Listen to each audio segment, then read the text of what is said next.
The Supreme Court has dealt a significant blow to the Trump administration, blocking the president from deploying the National Guard to Chicago. In the 6-3 ruling, the court's 3 liberal justices were joined by Chief Justice John Roberts, Justice Amy Coney Barrett, and Justice Brett Kavanaugh. And today's decision could jeopardize Guard deployments in other cities. With us now, CNN senior legal analyst Ellie Holding is a former federal prosecutor. Walk us through the reasoning here from the Supreme Court, which I have to say is truly interesting. It really is. It's an unusual decision and a major setback. Un protocole réglementaire a été ignoré lors de l'examen d'une proposition impliquant les pouvoirs présidentiels, et la manière dont cela s'est produit a modifié la dynamique habituelle entre le Congrès et l'exécutif. Le 27 novembre 2025, lors d'une session délibérative en séance plénière de la Chambre des représentants, un projet de résolution a été inscrit à l'ordre du jour sans que les avis des commissions permanentes aient été dûment intégrés au rapport final. La question, qui portait sur l'autorisation exceptionnelle d'actes exécutifs ayant un impact fiscal interétatique, a été approuvée à la majorité simple, lors d'un vote qui a duré moins de 10 minutes et qui n'a pas donné lieu à des débats de fond en séance plénière. Cet épisode s'est produit dans le cadre d'une série de mesures prises par l'exécutif qui étaient remises en question car elles dépassaient les limites traditionnelles de l'action directe dans les politiques locales, même si techniquement, la procédure a respecté les dispositions minimales du règlement intérieur, l'absence de dialogue avec les commissions thématiques et la rapidité du traitement ont été interprétés par les analystes comme des signes d'un changement d'orientation dans le processus législatif. L'impact de cet épisode ne s'est pas limité à ce qui s'est passé dans la salle à ce moment-là.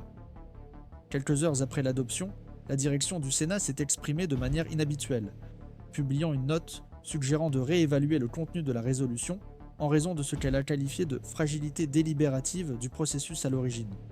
Cette réaction a été suivie de demandes d'éclaircissement de la part de parlementaires de la base alliée elle-même, qui ont affirmé ne pas avoir eu accès au texte consolidé au préalable.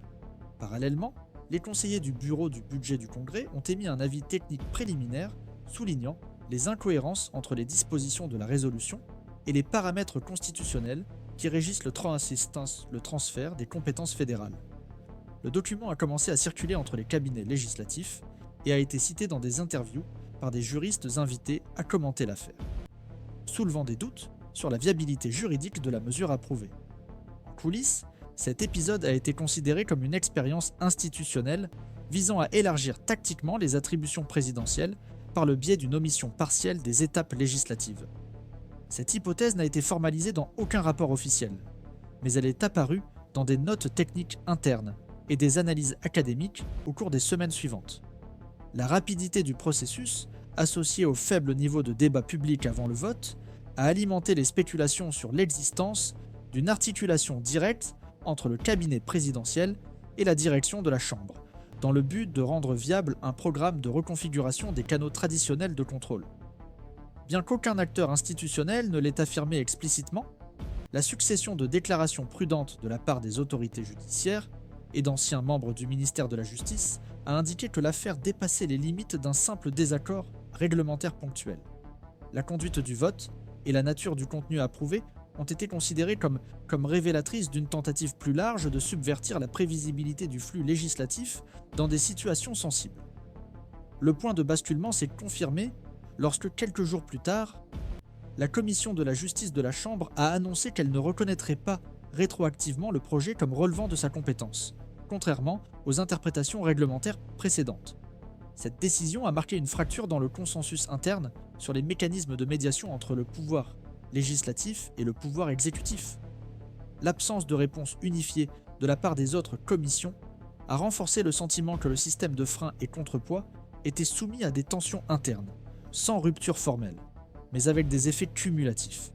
La situation a alors été décrite dans les cercles spécialisés comme une désinstitutionnalisation opérationnelle à faible visibilité. Expression inventée par les analystes pour désigner les changements de normes qui se produisent sans modification explicite des règles, mais qui en vident les effets par une utilisation stratégique. Si, d'une part, la mesure n'a pas provoqué de réaction immédiate sur le plan judiciaire, elle a, d'autre part, déclenché une alerte sur la plasticité du processus législatif sous la pression politique concentrée. Lors d'une audience informelle avec des représentants d'organisations de la société civile, un conseiller du Sénat a déclaré que la routine institutionnelle est devenue le terrain d'exception provisoire aux effets définitifs, en référence indirecte à cette affaire. Depuis lors, les observateurs institutionnels suivent de près les développements de la résolution, en particulier en ce qui concerne sa mise en œuvre administrative dans les États concernés. Les rapports préliminaires indiquent que les départements exécutifs fédéraux fonctionnent sur la base du nouveau dispositif, même en l'absence de réglementation complémentaire approuvée par le Sénat. Cette évolution renforce l'impression que cet épisode était plus qu'un écart ponctuel. Il pourrait avoir établi une nouvelle référence pratique pour les interventions fédérales sous prétexte technique et législatif. Dans ce contexte, il est frappant de constater que la réponse institutionnelle est même marquée par des hésitations et des interprétations divergentes. Les tribunaux fédéraux régionaux ont reçu des requêtes contestant la constitutionnalité de la mesure, mais aucune d'entre elles n'a encore fait l'objet d'une décision préliminaire. La Cour suprême, bien que saisie de 2 recours émanant de partis politiques, a choisi de ne pas se prononcer avant que la question ne soit définitivement tranchée par les 2 chambres législatives. Ce silence, bien que techniquement justifiable, a été interprété comme une forme de prudence face à un scénario encore indéfini concernant les limites de l'action présidentielle dans des contextes exceptionnels. Le retard dans l'établissement de repères clairs permet à différents organes d'opérer à partir de leurs propres interprétations, amplifiant ainsi l'asymétrie institutionnelle déjà en cours. Ce type de mouvement, bien que subtil, modifie le paysage des attentes en matière de prévisibilité démocratique. Au lieu de confrontation explicite, on observe une série de micro-écarts cumulatifs qui rendent de plus en plus difficile l'identification précise du point exact de rupture de l'équilibre institutionnel. Lorsqu'un acte approuvé par l'une des chambres du Congrès est mis en œuvre sans contrôle croisé approprié, le système dans son ensemble entre dans une zone grise où les freins ne sont pas supprimés mais progressivement ignorés. C'est dans cette zone que les conflits futurs ont tendance à s'intensifier, non pas autour du bien fondé des politiques elles-mêmes, mais autour des moyens utilisés pour les mettre en œuvre. Pendant ce temps, les rapports sur les réunions techniques convoquées à la hâte et les modifications du protocole administratif dans les organes subordonnés à l'exécutif indiquent une mobilisation structurelle dont la nature n'est pas encore pleinement comprise. Les commissions thématiques du Sénat ont déjà indiqué qu'elles n'ont pas l'intention de se prononcer sur la résolution tant qu'un avis définitif de l'avocat général de l'Union n'aura pas été rendu, ce qui pourrait prendre des semaines. Dans l'intervalle, le vide normatif continue d'être comblé par des décrets internes et des actes infralégaux, qui, bien que soutenus par les dispositions de la résolution, n'ont pas fait l'objet d'un contrôle de fond. Il en résulte une dynamique dans laquelle la légalité formelle ne garantit plus, à elle seule, la légitimité du processus. C'est précisément dans des cas comme celui-ci que le rôle d'une couverture analytique continue devient fondamental. Suivre la manière dont les événements s'articulent dans le temps, dont les acteurs se repositionnent, et dont les normes sont réinterprétées permet de comprendre des transformations qui ne s'annoncent pas, mais qui se consolident. Si vous appréciez ce type de regard, pensez à nous suivre dans cette couverture. À partir de là, la question a cessé d'être un simple différend sur les procédures législatives, pour devenir un indicateur pertinent d'une convergence institutionnelle atypique. Le projet approuvé sans avis réglementaire a commencé à produire des effets réels sur la gestion fédérale. Et l'absence de contestation juridique immédiate a renforcé l'hypothèse selon laquelle il existait, bien que de manière non coordonnée, une disposition tacite de la part des secteurs concernés du système à tolérer des déviations si celles-ci étaient présentées sous le vernis de l'exception technique. Cette tolérance institutionnelle est ce qui rend cet épisode plus significatif qu'il n'y paraît à première vue. Il ne s'agit pas seulement de l'accélération de la procédure d'adoption d'une résolution spécifique, mais de l'acceptation d'un nouveau modèle fonctionnel dans lequel la forme est préservée juste assez pour éviter un conflit ouvert, tandis que le contenu fonctionne selon une autre logique. C'est dans ce contexte que l'action du contrôleur général de l'Union a commencé à attirer l'attention. Au lieu de remettre en question les fondements de la résolution ou d'ouvrir une procédure d'enquête préventive, l'organisme a publié une note interne demandant à ses auditeurs de traiter les actes administratifs découlant de la norme comme légalement viables jusqu'à ce qu'une décision judiciaire contraire soit rendue. Bien que juridiquement défendable, la formulation du communiqué a été interprétée par les analystes comme une indication que les mécanismes de contrôle s'adaptaient aux nouveaux paramètres établis de facto, même s'ils n'avaient pas été formellement ratifiés par toutes les instances concernées. La normalisation de procédure qui auparavant exigeait une double validation législative, et un avis technique solide s'est fait à l'initiative unilatérale, sur la base de l'existence formelle de la résolution originale. À partir de là, d'autres organismes ont suivi la même ligne. Le secrétariat du Trésor national a publié un manuel d'exécution budgétaire, mis à jour, pour tenir compte des dispositions de la nouvelle norme, même sans homologation définitive par le Sénat. Le Conseil national de la politique fiscale s'est réuni en session extraordinaire pour discuter des impacts de la résolution sur les transferts interétatiques. Et, bien qu'aucune décision n'ait été prise, le simple fait que l'ordre du jour ait été inscrit en urgence indique déjà que le système commence à adapter ses procédures internes à la nouvelle réalité normative. Il s'agit d'un processus d'assimilation institutionnelle dans lequel les structures techniques se réalignent non pas sur la norme formellement consolidée, mais sur la dynamique opérationnelle imposée par la pratique. Cette convergence aide à comprendre pourquoi les réactions judiciaires ont été si modérées. Le ministère public fédéral, sollicité par 2 partis d'opposition, a choisi de ne pas intenter immédiatement une action directe en inconstitutionnalité, justifiant sa décision par la nécessité d'une maturation institutionnelle du sujet. Cette expression a été interprétée par les experts comme une reconnaissance indirecte du fait qu'en l'absence de consensus sur les limites de l'exécutif, dans des situations exceptionnelles, toute judiciarisation prématurée pourrait provoquer plus d'instabilité que de correction. Ce type de prudence, bien que compréhensible, renforce l'impression que le système dans son ensemble est en phase de recalibrage, dans laquelle les limites fonctionnelles entre les pouvoirs sont redessinées, non pas par un amendement constitutionnel, mais par omission sélective et réponse diluée. Parallèlement, le Conseil national de la justice a reçu des requêtes d'entités juridiques demandant une analyse de la compatibilité de la résolution avec le principe de l'égalité administrative. La présidence du CNJ a toutefois choisi de renvoyer les questions aux instances régionales de contrôle, au motif que la question nécessite encore une stabilisation normative pour permettre une analyse au fond au niveau national. Le choix du terme « stabilisation normative » a des implications importantes. Il suggère que la validité pratique d'une mesure est désormais évaluée non seulement en fonction de son origine législative, mais aussi en fonction de sa capacité à rester en vigueur sans contestation formelle. Ce critère de stabilité pragmatique, bien qu'il ne soit pas expressément prévu dans la Constitution, gagne du terrain en tant que mode de gouvernance informelle en période de fragmentation politique. Le recours à cette logique est également évident dans la conduite des conseils sectoriels et des forums intergouvernementaux. Lors d'une réunion du Forum national des secrétaires d'État à la planification, des représentants de différentes unités de la Fédération ont déclaré mettre en œuvre des politiques publiques sur la base des dispositions de la résolution récemment approuvée, tout en reconnaissant les incertitudes quant à sa base juridique définitive. La justification récurrente était l'impossibilité d'attendre indéfiniment une décision du Congrès, face à la pression pour obtenir des résultats administratifs immédiats. Cette rationalité opérationnelle, centrée sur l'idée d'efficacité managériale, commence à prendre le pas sur le critère de l'égalité formelle comme principal vecteur de décision dans les contextes fédératifs dynamiques. L'avocat général de l'Union, invité à émettre un avis consolidé sur la résolution, a adopté une stratégie de réponse par étapes. À ce jour, il a publié 3 notes techniques partielles, chacune traitant d'un aspect de la norme, sans parvenir à une conclusion définitive sur sa constitutionnalité globale. Selon les membres de l'équipe technique, cette approche se justifie par le fait que le contexte juridique est encore en évolution et doit être analysé à la lumière de ses implications opérationnelles.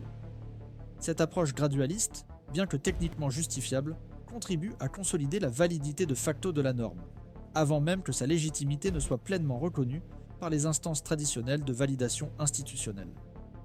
La conséquence pratique est que l'exécutif dispose désormais d'un champ d'action élargi, délimité non pas par des autorisations explicites, mais par l'absence de barrières formalisées.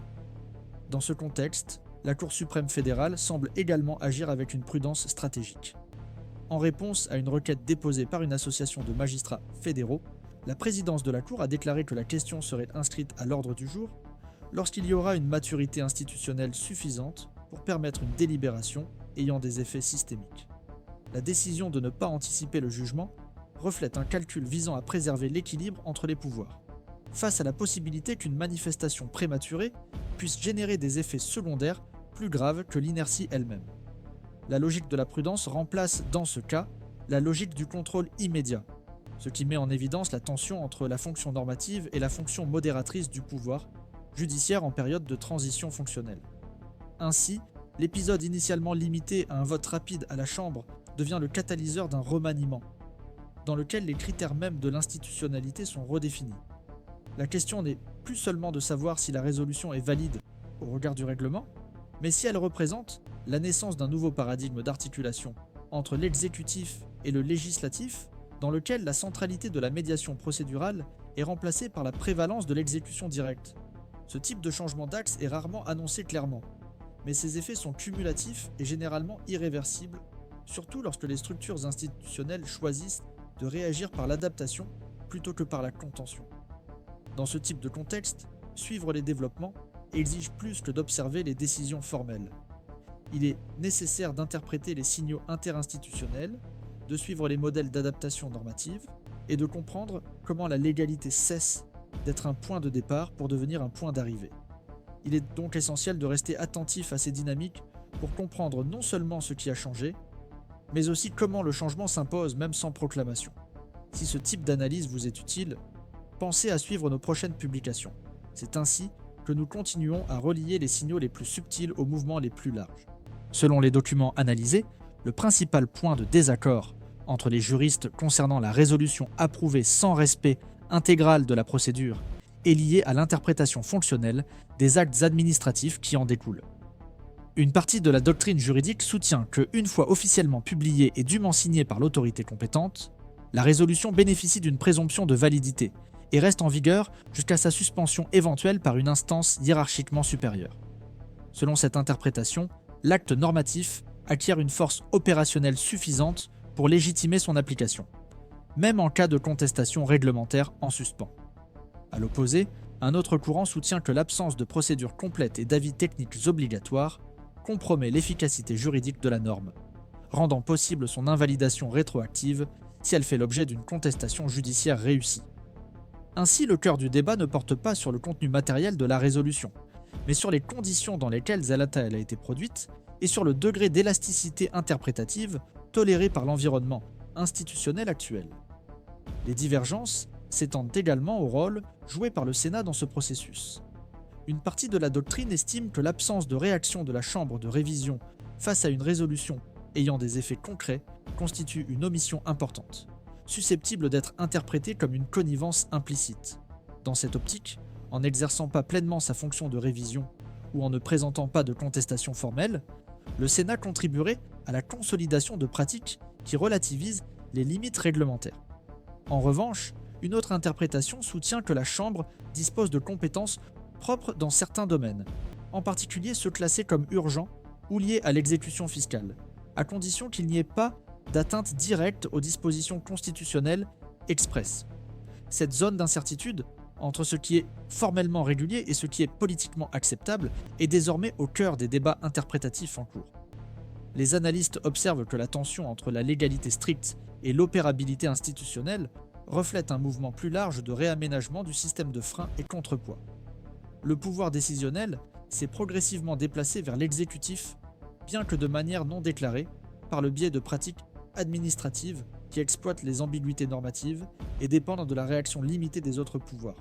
Ce processus n'élimine pas les mécanismes de contrôle, mais les reporte, créant un scénario dans lequel la contestation devient progressivement plus difficile à mesure que les actes pratiqués se consolident par la répétition. Ce type de légitimation par l'usage continu s'avère particulièrement efficace dans les systèmes caractérisés par un chevauchement des compétences et une instabilité législative, comme c'est le cas aux États-Unis dans des contextes de polarisation intense.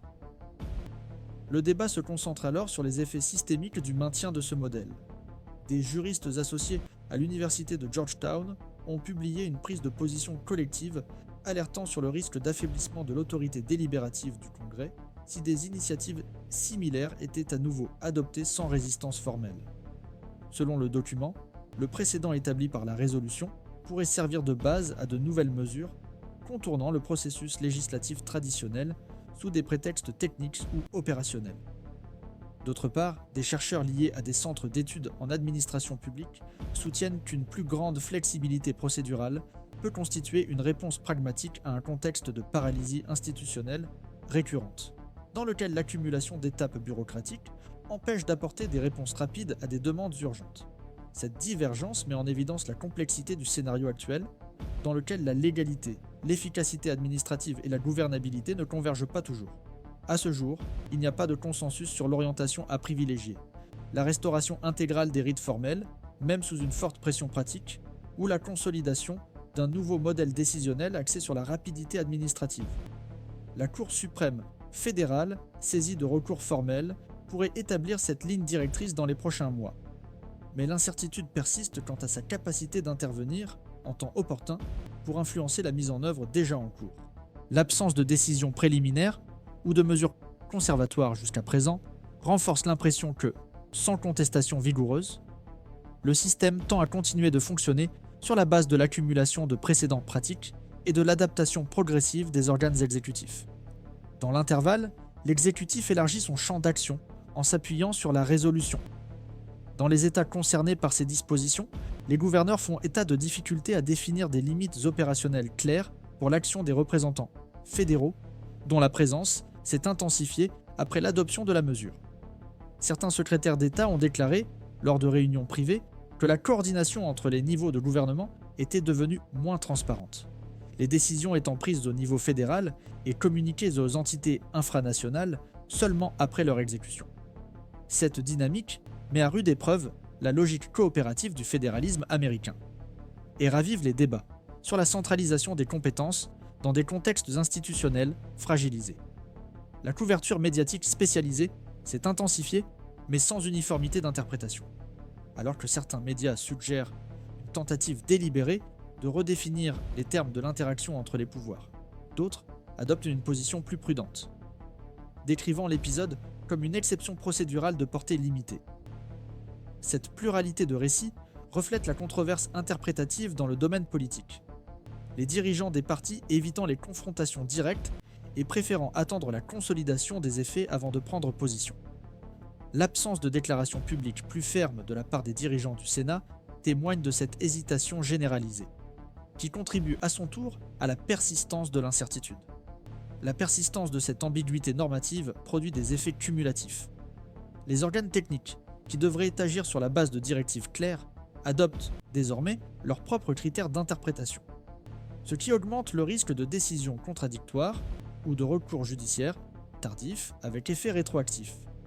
L'imprévisibilité fait désormais partie de la routine institutionnelle. Et la stabilité n'est plus une caractéristique de la norme, mais dépend de la volonté des acteurs de ne pas la remettre en question. Ce passage de la sécurité juridique à une stabilité de nature pragmatique est l'une des caractéristiques centrales de la situation actuelle, dont les conséquences n'ont pas encore été pleinement évaluées. Le scénario reste ouvert, ce qui a commencé comme une résolution adoptée dans des circonstances atypiques a évolué vers un processus plus large de redéfinition du rôle du pouvoir législatif et de la nature des contrôles interinstitutionnels. Aucun tribunal n'a rendu de décision définitive, aucune commission n'a pris entièrement en charge la conduite normative, aucun dirigeant de parti n'a présenté de proposition formelle de révocation ou de remplacement. Tout reste en suspens, non par hasard, mais parce que cette suspension permet au système de continuer à fonctionner sur des bases informelles en mutation. Il en résulte un équilibre instable dans lequel chaque acteur institutionnel attend le mouvement de l'autre avant de définir sa propre position. Dans un tel contexte, un suivi continu devient indispensable, car il ne s'agit pas seulement d'observer des épisodes isolés, mais de comprendre comment les structures s'ajustent progressivement, jusqu'à ce qu'un nouvel arrangement soit pleinement en place avant même d'être reconnu comme tel.